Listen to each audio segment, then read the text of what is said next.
करते हैं। छत्तीसगढ़ में इन दिनों धर्मांतरण का मुद्दा गरमाया हुआ है, जहां पर बीजेपी कांग्रेस इस मुद्दे को लेकर एक दूसरे के ऊपर आरोप प्रत्यारोप लगा रही हैं। तो वहीं रायपुर के गुड़ियारी में श्री राम कथा कह रहे बागेश्वर धाम के महाराज पंडित धीरेन्द्र शास्त्री के दरबार में रविवार को एक मुस्लिम युवती ने हिंदू धर्म अपनाने की घोषणा की है। युवती का कहना है कि सनातन धर्म ही सर्वश्रेष्ठ है, क्योंकि यहाँ अपने भाई बहन की शादी नहीं होती है, तलाक देकर बीवी को छोड़ा नहीं जाता है। इससे पहले शनिवार को ओडिशा के 3 लोगों ने भी धर्म वापसी कर सनातन धर्म को अपनाने का ऐलान किया था। तो धीरेन्द्र शास्त्री को लेकर देखिए। गुरुजी, मैं यहाँ आ रही थी ट्रेन में, ये 4 लोगों हमें, मैंने बोला नहीं, मैं एक जगह जा रही हूँ, आप मेरे साथ आओ, फिर चमत्कार देखो, फिर मान लेना कि बागेश्वर धाम है, बालाजी सरकार है, आप मेरे साथ आओ।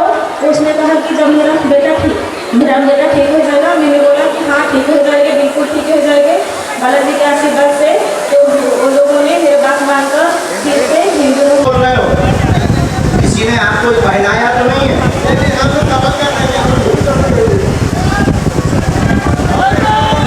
चमत्कार देखा, शपथ ले रहे हैं, हम हिंदू धर्म अच्छा शपथ ले रहे हैं हिंदू धर्म। आपका पुनः हिंदू धर्म में वापसी में स्वागत है।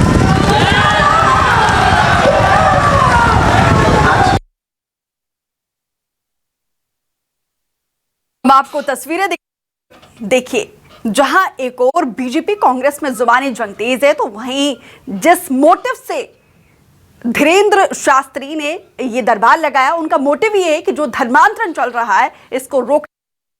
बालाजी का चमत्कार देखकर ये भी सनातन हिंदू धर्म को सर्वोपरि मान कर आना चाह रही है। आप बोल रहे हैं कि हम बोल रहे हैं? आप बोलिए। मैं ये कहना चाहती हूँ, पहले नाम बताओ और परिचय बताओ। मेरा नाम सुल्ताना है, मैं छत्तीसगढ़ बिलासपुर से हूँ। मेरे पिताजी का नाम आमिर खान है, मेरे 3 भाई है, मेरी माता का नाम सरवरी बेगम है। मेरे घर वालों ने मुझे त्याग किया है, क्योंकि मैं मूर्ति पूजा करती हूँ, फोटो पूजा करती हूँ। बोलते हैं मुस्लिम के नाम पे तू कलंक है, मरेगी तो जहन्नुम में जाएगी। मेरे को ये सब चीज से कोई फर्क नहीं पड़ता। आप हिंदू धर्म में क्यों आना चाहती हैं बहन? मेरा मन बोलता है कि हिंदू धर्म से अच्छा कोई धर्म हो ही नहीं सकता कभी। क्योंकि एक धर्म एक सभ्यता वाला धर्म है, संस्कार वाला। तो आप सुल्ताना को सुन रहे थे, जो अब सुरभि बन चुकी हैं। उनका सीधे तौर पर कहना है कि वो पहले से ही मूर्ति पूजा करती थी, लेकिन अब उन्होंने दिव्य दरबार जो बागेश्वर धाम धीरेन्द्र शास्त्री द्वारा लगाया जाता है, उनके दरबार में ही देखिए हिंदू धर्म अपनाया और इसका बाकायदा ऐलान किया है। तो जिस मोटिव से धीरेन्द्र शास्त्री की तरफ से ये दरबार लगाया जा रहा है, और उनका मोटिव कहीं ना कहीं पूरा होता हुआ दिखाई दे रहा है, क्योंकि एक एक करके हर दिन तस्वीर निकलकर सामने आ रही है। सुरभि अब हिंदू धर्म में वापसी करने वाली युवती बन चुकी हैं, और जिस तरीके से और हर एक तस्वीर हम आप तक पहुंचा रहे हैं। और देखिए, एक और जहां पर घर वापसी हो रही है, तो वहीं दूसरी ओर बीजेपी कांग्रेस के बीच बयानबाजी भी खूब हो रही है, और इसको लेकर लगातार सीएम बघेल की तरफ से भी कटाक्ष किया गया है। शंकराचार्य ने भी सीधी चुनौती यहां पर दी है, और ये मुद्दा पूरे देश में इस वक्त गरमाया हुआ है। तो देखिए, बागेश्वर धाम की तरफ से बाबा धीरेन्द्र की तरफ से ये दरबार लगाया जा रहा है इन दिनों रायपुर के गुड़ियारी में, और यहाँ पर 3 लोग ओडिशा से थे, उन्होंने घर वापसी की है, और एक सुरभि जो पहले सुल्ताना थी, उन्होंने भी हिंदू धर्म में वापसी की है।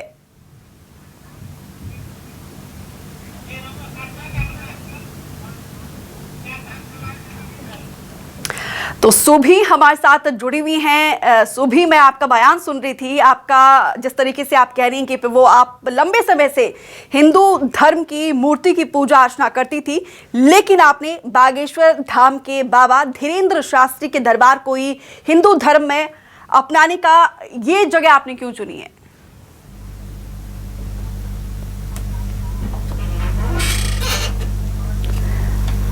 फिर से रिपीट करिए।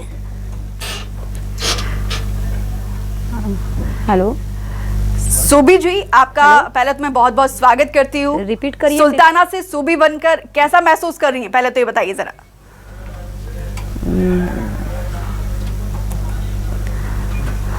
महसूस तो अच्छा ही कर रही हूँ, क्योंकि पूजा पाठ में आस्था थी पहले से ही, और मेरे पूजा पाठ को बहुत लोगों ने ढकोसला या मुस्लिम होके कैसे हनुमान चालीसा पढ़ती है वगैरह वगैरह तरह तरह के इल्ज़ाम लगे थे। अब उन सबको मुँह तोड़ जवाब मिल गया मेरे सामने आने से कि मैंने कोई ढकोसला नहीं किया था। सामने आई इसलिए मैं, क्योंकि मैं सही थी अपनी जगह। ठीक और है, सच आपका बोलने में डरना कैसा। जी सुरभि, आपका अब जो है आउटलुक भी, आपका पहनावा भी अब बदल गया है। जिस तरीके से आपका बयान मैं सुन रही थी, आप जो है लंबे समय से मूर्ति पूजा करती हुई आ रही हैं, लेकिन बाबा बागेश्वर धाम के उनके दिव्य दरबार में ही आपने जो है हिंदू धर्म को अपनाया। इसके पीछे की वजह?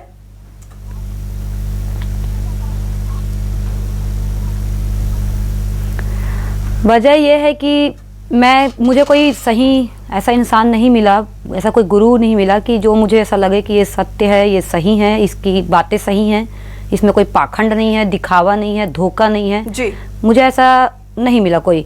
और इनके मतलब वीडियोस में बहुत समय से देख रही थी जी, और धीरे धीरे आस्था बढ़ने लगी। लेकिन जब मुझे पता चला कि सडनली कि रायपुर में इनका धाम लग रहा है, तो मैं गई। फिर मैंने वहाँ जाके इनका दिव्य देखा जो भी, फिर मेरी आस्था और बढ़ गई।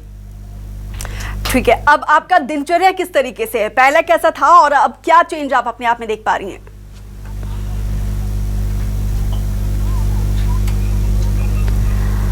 दिनचर्या बस इतना ही है कि सुर्खियों में छाई हुई हूँ, अब हर कोई पहचान रहा है, और यही है दिनचर्या। बाकी जॉब अब चली गई है, जॉब की तलाश में हूँ मैं।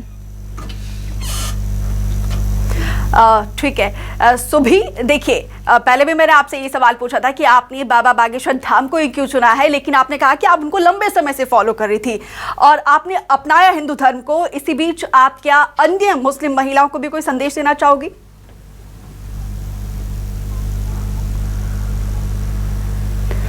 नहीं, मैं संदेश कोई किसी को नहीं देना चाहती। अपनी जगह हर धर्म अच्छा है।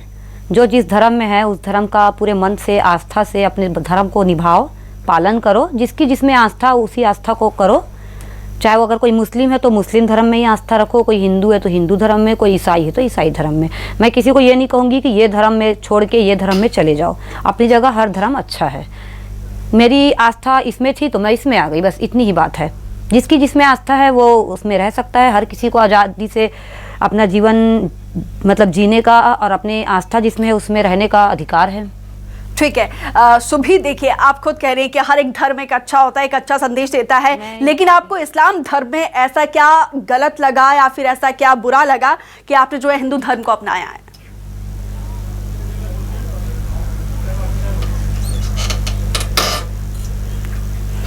गलत, देखो हर धर्म के अपने अपने नियम होते हैं, अपने अपने कानून होते हैं जी। अब जरूरी नहीं है कि मुझे ईसाई धर्म का जो नियम कानून है, रहन सहन है, वो ईसाई लोग को पसंद है तो मुझे भी पसंद होगा। तो मुझे मतलब कुछ कुछ चीज़ें थी जो मुझे अच्छी नहीं लगी। मैं ये नहीं कहती अच्छी नहीं है, सब धर्म के सब नियम अच्छे हैं, लेकिन किसी को कुछ पसंद आता है, किसी को कुछ पसंद नहीं आता। तो मुझे नहीं पसंद आया। सुबह मैं आपसे वही पूछ रही हूँ, आपको क्या पसंद नहीं आया, क्योंकि और हिंदू धर्म में ऐसा क्या पसंद आया हिंदुओं कि का आपने मुझे ज्यादा हिंदू अच्छा धर्म को लगा। अपनाया है?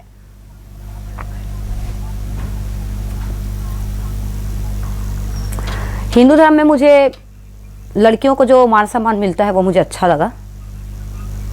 सबसे पहले तो सभ्यता संस्कृति रहती है वो अच्छा लगा। मर्यादा, पूजा पाठ, शादी वगैरह के जो तरीके ये सब अच्छे लगे, मेरे को काफ़ी अच्छे लगे। ठीक है, ठीक है। सुभी देखिए, कन्या पूजा होता है बाबा हिंदू धर्म बागेश्वर में। के उनके भक्तों का जनसैलाब जिस तरीके से उमड़ रहा है, देश में बड़ी संख्या में उनके भक्त हैं और उन तक पहुंचने के लिए बहुत समय लगता है। और आप सीधा ओडिशा से आती हैं, उनसे मिलती है, दरबार में उनके स्टेज पर जाती है और वो खुद उनके सामने आप ऐलान करती है। इसके पीछे आपकी मदद किसने की है, या फिर इसको स्क्रिप्टेड के तौर पर भी देखा जा सकता है?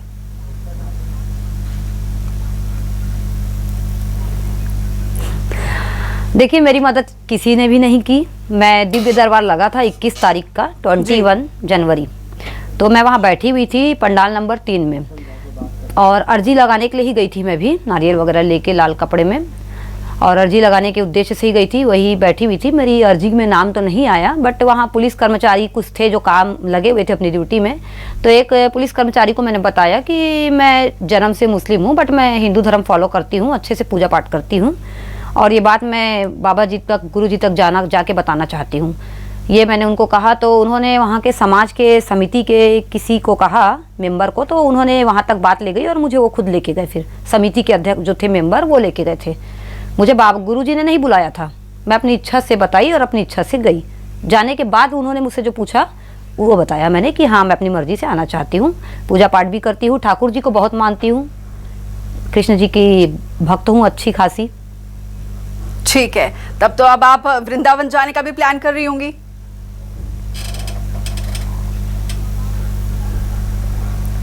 जाके आ चुकी हूँ 2 बार, और लड्डू गोपाल वहीं से खरीद के लाई थी, जन्मभूमि से पूजा करवा के उसको अपने घर पे स्थापित की हूँ।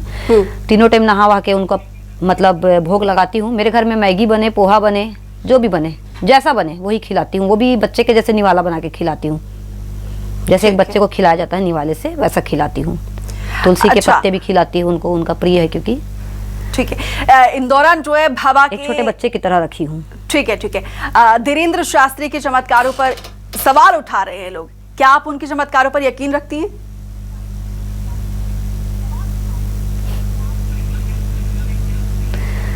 मैं उनके चमत्कार तो है ही नहीं, पहली बात तो। अच्छा। उनका तो कोई चमत्कार है ही नहीं, वो तो आपके जैसे, मेरे जैसे, सभी के जैसे आम इंसान है।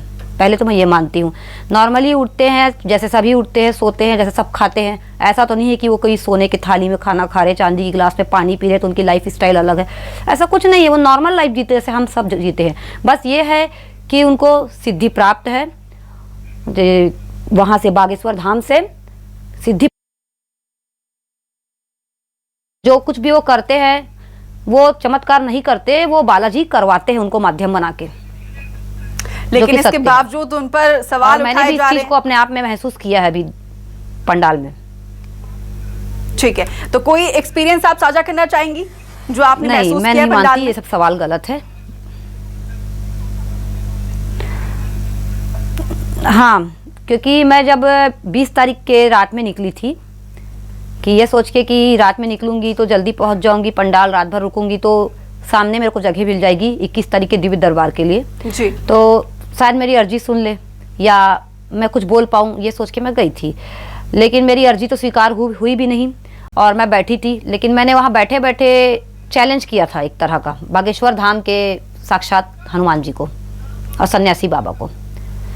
हाँ, मैंने ये कहा था कि अगर आप सच में बागेश्वर धाम में वाकई में सच में मतलब है, प्रकट हैं, साक्षात हैं, सत्यता है आप में, और जो गुरुजी है उनके जो भी वो कर रहे हैं ये सब सच है, कोई पाखंड नहीं है, और सन्यासी बाबा अगर आप सच में हो और देख रहे हो तो आज कुछ ना कुछ ऐसा करो मेरे साथ में कि मेरे को लाइफ टाइम याद रहे और मेरी आस्था आपके ऊपर अटूट हो जाए। और ये हुआ, आपके सामने है कि मैं यहाँ बैठी हूँ, आज हर जगह मेरा ही नाम चल रहा है। ठीक है, आप भावुक नजर आ रही हैं, मुझे कोई जानता नहीं था, यहाँ तक के जो भैया है, भैया मीन्स गुरु जी जी जी, नहीं भावुक नहीं हूँ मैं।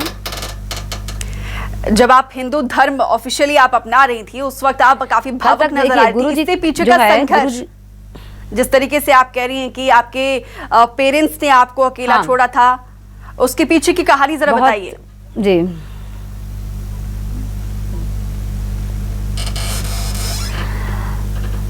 देखिए मैं बताती हूँ थोड़ा बहुत जो बताने लायक है। जब मैं अपने घर पे थी तो जैसे कोई मौलाना वगैरह आसपास में रहते थे, एक मैं नाम नहीं लूँगी उनका, तो मेरे घर वाले लोग उनको अच्छा खासा मान सम्मान देते थे, तो उनके लिए खाना मेरे घर से जाता था। अब मैं तो थी लड़की, उस समय मेरी उम्र ज़्यादा नहीं थी, तो मेरे हाथ से ही मतलब खाना भेजा जाता था।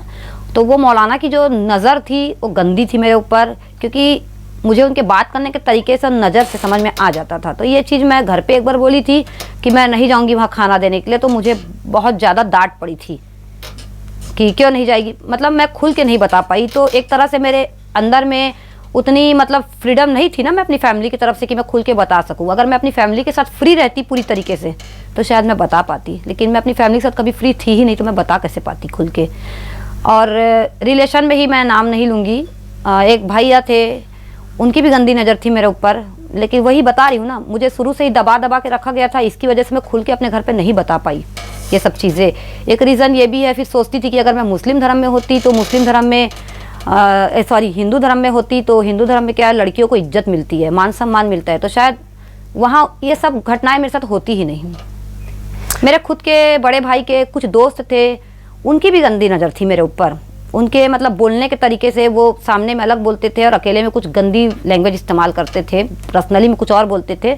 अब मैं उसको बोल भी दूँ तो कोई विश्वास तो करता नहीं मेरे ऊपर, क्योंकि मुझे तो शुरू से दब्बू बना के रखा गया था। तो ये सब चीज़ें तो धीरे धीरे मेरे अंदर मतलब लगने लगा, और फिर कृष्ण जी के लिए मेरा रुझाव था ही, तो उनकी तरफ मैं खिंचाती चली गई। जब भी मैं कहीं जाती थी, रास्ते में अगर कोई मंदिर पड़ रहा है, फ्रेंड सर्कल में हूँ, तो मैं प्रणाम जरूर करती थी, प्रसाद भी ग्रहण करती थी, प्रार्थना भी करती थी। तो मूर्ति पूजा तो मुस्लिम धर्म में एक तरीके से बैन है, लेकिन इसके बावजूद आप लंबे समय से करती आ रही है, इतनी बंदिशों को तोड़कर आप बाहर निकली है।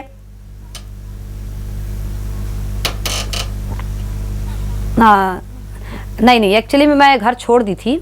घर छोड़ के घर से अलग हो गई थी, अपना जीवन यापन कर रही थी, अपना कुछ भी छोटा मोटा काम करके। तो घर से जब अलग ही हो गई तो कोई रोक टोक था नहीं, तो फिर मैंने चालू कर दिया। सबसे पहले मैंने कृष्ण जी को रखा, उन्हीं को तो मानती ही थी, उनकी पूजा करना। और 8-9 साल हो गए हैं मेरे को लगभग। जन्माष्टमी का फास्ट करती हूँ हर साल, और जो नीति नियम है पूरे नियम से करती हूँ, और उन्हीं को मानती हूँ सबसे ज़्यादा। आज भी मानती हूँ, उन्हीं की पूजा सबसे ज़्यादा करती हूँ, मानती भी हूँ। और अभी अब उनके बाद बागेश्वर धाम को भी अब मानने लगी हूँ। बागेश्वर धाम को अपना पिता और उनको अपना भैया बना लिया है मैंने, गुरु जी को। तो 9 साल में आपने क्या कुछ ऐसा अचीव किया है, क्योंकि आप कह रही हैं कि 9 साल से आप लगातार हिंदू धर्म को अपना रही हैं, क्या चेंजेस आपने देखे अपने आप में?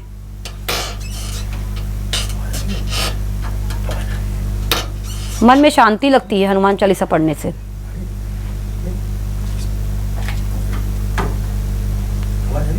शांति लगती है। और जब लड्डू गोपाल को मैं जैसे कहीं इधर उधर रहती हूँ, खिला नहीं पाती टाइम से, तो थोड़ा मन बेचैन टाइप का लगता है कि बच्चा घर पे भूखा है, इस टाइप का फील आता है। और जब उनको मैं सामने में खड़े होके भोग लगाती हूँ, अपने हाथों से बच्चे के जैसे खिलाती हूँ, तो मेरे आँख से आंसू नहीं रुकते, कंटिन्यू आंसू बहते हैं। उनके मंदिर जाती हूँ, खासकर जन्मभूमि, तो आँख से आंसू रुकते ही नहीं है मेरे, बिल्कुल नहीं रुकते। तो बिल्कुल सुभी आपका इमोशंस जो है वो साफ तौर पर दिखाई देता है, कि किसी जन्म में सुभी एक और बात बताइए जरा, आपके साथ साथ और भी महिलाएं जिन्होंने मुस्लिम महिलाएं जिन्होंने हिंदू धर्म को अपनाया, क्या आप उन्हें जानती हैं?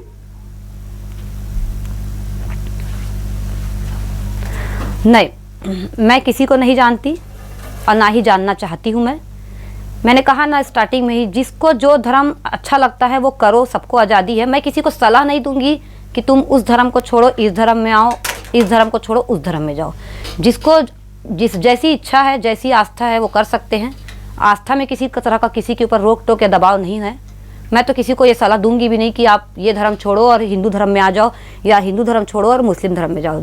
जिसको जो धर्म में आस्था लगता है, आप ऊपर वाले से, भगवान से जैसे हो सके, जिस तरह से जुड़ सके, जुड़िए।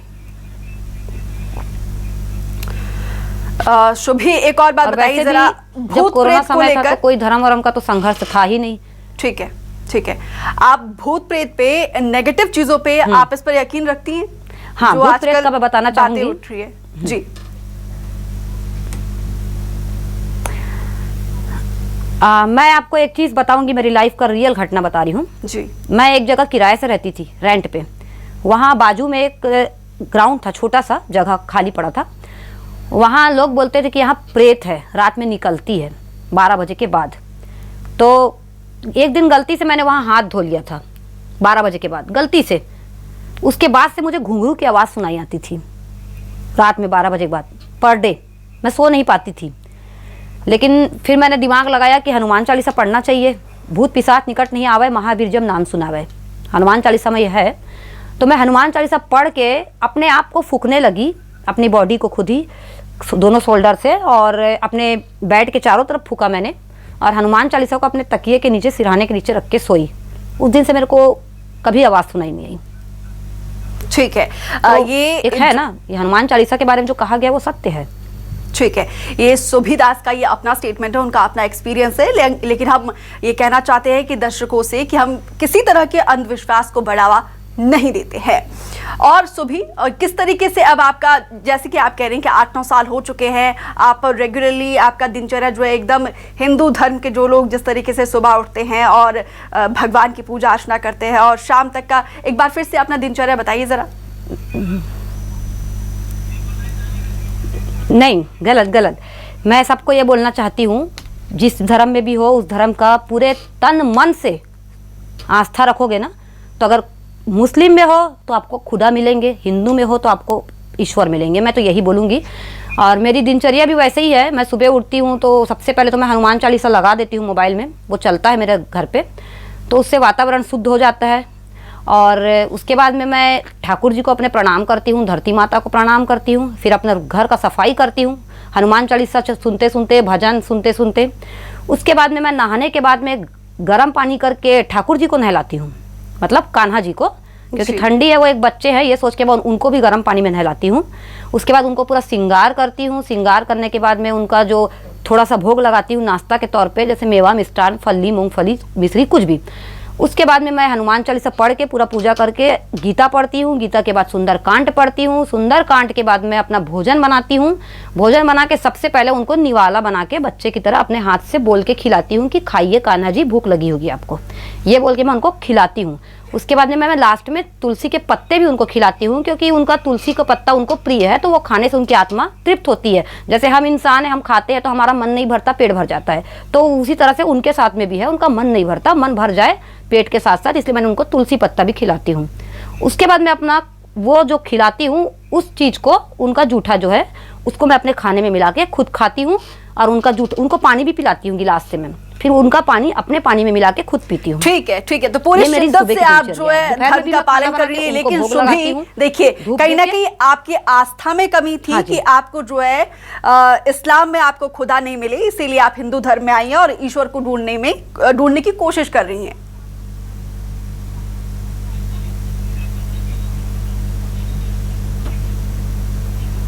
जी, ऐसा बोल सकते हैं। देखिए, मुस्लिम धर्म में थी मैंने कुरान शरीफ पढ़ा है, झूठ नहीं बोलूँगी, मैंने कुरान शरीफ पूरा पढ़ा है और नमाज भी पढ़े हैं।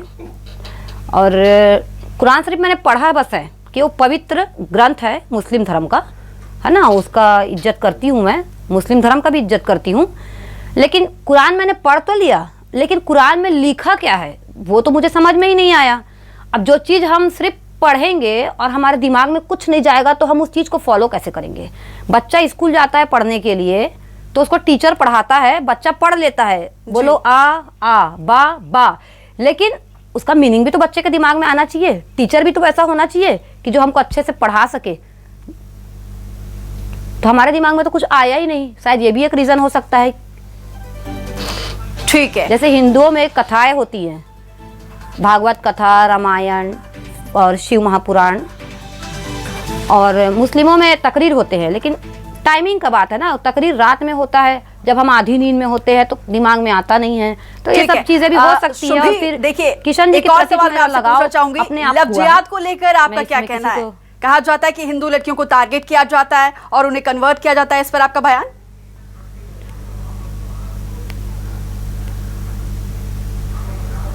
लव जिहाद को लेके हिंदू लड़कियों को टारगेट किया जाता है, एक तरह से इसको गलत भी बोलूंगी और सही भी बोलूंगी। इस मायने में इसमें कोई बात ना करे तो ज़्यादा सही है, क्योंकि कुछ लड़कियां अपने मर्जी से भी जाती हैं और कुछ लड़कियां कुछ लड़कियां पूरी लड़कों की पूरी सच्चाई जान के भी जाती हैं, और कुछ है अनजाने में जाती है। तो दोनों चीज़ें हैं, मैं इसके बारे में कुछ नहीं बोलूँ तो ज़्यादा अच्छा है। तो इसके लिए जिम्मेदार आप किसे मानती हैं? जिस तरीके से सियासतदान जो है इस टॉपिक को मुद्दा बनाते हैं। जी,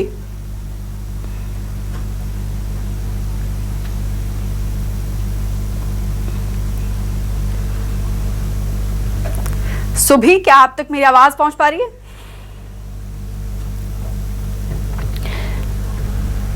हाँ जी, बोलिए। जी, लफ्जियात को लेकर मेरा सवाल था। जिस तरीके से देखिए, ये मुद्दा जो अक्सर गर्माते रहता है, पॉलिटिशियन की बात की जाए, सोशल में बात की जाए, लेकिन आप इसमें बड़ा ही एक सदावा सा जवाब दे रही हैं कि इस पर मैं कुछ नहीं कहना चाहूंगी। आप तो दोनों धर्मों से होकर आई है ना, मुस्लिम से आप हिंदू में आई हैं, तो आपके हिसाब से आपका परसेप्शन क्या है इस पर?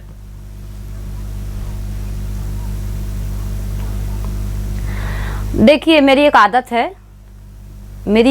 है, मैं जब तक अपने आंखों से देखती नहीं, मन से एहसास नहीं करती और कानों से सुनती नहीं, मैं किसी चीज़ पे विश्वास नहीं करती। बागेश्वर धाम के बारे में भी मैंने यूट्यूब में देखा जरूर था, फॉलो भी फॉलो भी किया, बट मैंने पूरी तरह से विश्वास नहीं किया था। जब मैं दिव्य दरबार में गई, अपनी आंखों से देखी, अपने कान से सुनी और पंडाल में एक दिव्य शक्ति का होना, वो मैंने महसूस किया कि यहाँ साक्षात हनुमान जी विराजमान है, तब मैंने विश्वास किया है।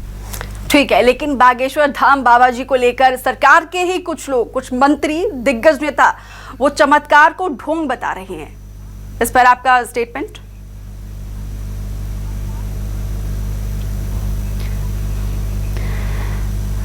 नहीं, ये कोई ढोंग तो है ही नहीं, बिल्कुल नहीं है। कल भैया मेरे सपने में भी आए थे, मुझसे बात भी किए हैं, तो क्या ये ढोंग हो जाएगा?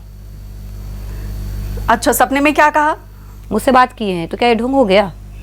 मैंने उनको 3-4 बातें बोली थी, 3-4 बातें बोली थी मैं पर्सनल, कुछ फ्यूचर को लेके, और जल्दबाजी में बात हुई थी तो अच्छे से क्लियरली मैं उनको समझा नहीं पाई, और उन्होंने बस इतना ही कहा कि खुश रहो बहन, आशीर्वाद है। बट जब मैं सोई रात में, तो पहट के समय की बात है, वो मेरे सपने में आए थे किसी एक बात के लिए, मैं वो नहीं बताऊंगी क्या बात थी। उन्होंने कहा रुक जाओ, अभी रुक जाओ। ठीक है, तो पूरा आशीर्वाद आपको मंच पे भी मिला और सपने में भी मिल रहा है। लेकिन शंकराचार्य अभिमुक्तेश्वरानंद ने सीधी चुनौती बाबा बागेश्वर धाम को दिया है जी। उनको कहा है कि जोशीमठ की घटना से आप वाकिफ होंगे, वहां पे दरारें पड़ रही है, जोशीमठ का अस्तित्व जो है कहीं ना कहीं खतरे में है। उन्होंने ये कहा है कि अगर आप इतने चमत्कारी हैं तो उस दरारों को फिलअप कर दे।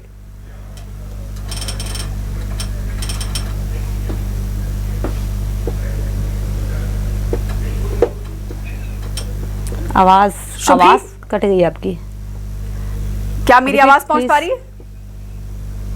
हाँ जी। देखिए, शंकराचार्य हिंदू धर्म में सबसे बड़ी पदवी मानी जाती है। अभिमुक्तेश्वरानंद जी ने सीधी चुनौती दी है उनको कि अगर आप इतने चमत्कारी हैं, आप में इतना ही आप शक्तिशाली है, तो जोशीमठ की दरारों को जो है वो गायब कर दे, जोशीमठ में जो समस्या चल रही है उसको दूर किया जाए। ये चैलेंज दिया है, चुनौती दी है शंकराचार्य की तरफ से।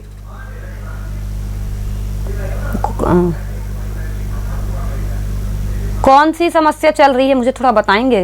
मैं उत्तराखंड में एक जगह है जोशीमठ, आध्यात्मिक के लिहाज से, पर्यटन के लिहाज से, सांस्कृतिक के लिहाज से वो जगह अपने आप में अपनी एक अलग पहचान रखती है। वहां पे दीवारें दरक रही है, 20,000 लोगों का जान जो है खतरे में है। अच्छा, तो वो जो पूरा इलाका जो है वो धस रहा है, उसका अस्तित्व खतरे में है, उसको बचाने की बात कह रहे हैं अभिमुक्तेश्वरानंद जी। उन्होंने कहा है कि वो जो दरारें हैं, जो अस्तित्व खतरे में है, उसको जो है ठीक किया जा सकता है अगर आप में इतनी ही चमत्कार है तो।